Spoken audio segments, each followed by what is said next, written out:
punta na natin yung isa, yung may huli. May huli rin yung isang yun. Ayun. Dalag nga mga bro.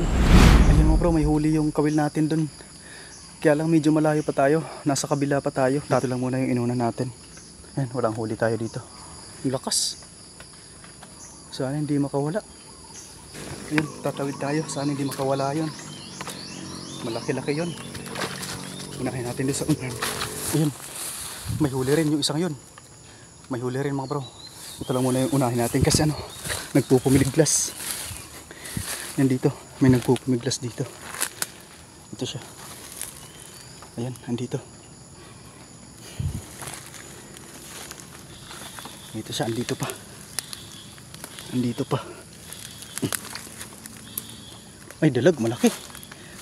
Wala. Sandali. Malaki. Ayun mga bro, namatay yung video natin. Natuluan. Ito na yung dalag. Buti na lang hindi nakawala kasi pag angat natin natanggal sa kawil. Ayun, bali binalik lang natin yung kawil niya. Ito na, punta na natin yung isa, yung may huli. Andito yung may huli. Ito siya.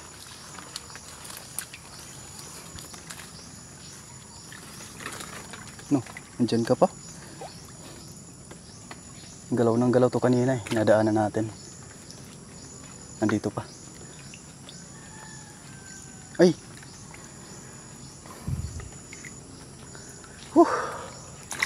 Baon na naman. Hindi pa nadagdagan yung huli natin.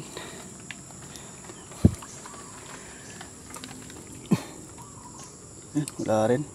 Nasa 5 piraso lang yung kawil natin. Ay, ito. Para may huli yung isang tom bro. Sana may huli to para makadagdag tayo. Yan mga bro, bali lumipat tayo ng spot kasi dun sa spot natin kahapon marami tayong nahuling pagong. Ayan, maubos yung kawil natin. Ay, pwede may huli. Pwede to may huli. Ayun. Dalag nga mga bro. Good size. Napaghalata ko kasi kagad kasi kahapon wala namang ano to kahoy. Ngayon nagkaroon na ng kahoy. Ayun, pangalawang huli natin mga bro. Pero yung kawil natin ano na lang. 3 na lang yung papandawin natin. Ayun, good size. Lunok na lunok. Ayun mga bro, nakadalawa lang tayo. Bali lumipat tayo ng spot mga bro kasi dun sa isang spot natin medyo marami tayo nakuhang pagong dun. Ito yung huli natin ngayon mga bro.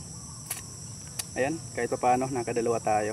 Kahit alanganin yung pamain natin mga bro, konti lang yung naitaan natin. Kasi kahapon di tayo makapag-focus pagtaan. Sunod-sunod kasi yung kidlat mga bro, halos walang tigil. Kaya yun, nataranta tayo. Ayan mga bro, salamat sa panonood. Thank you Lord sa blessing.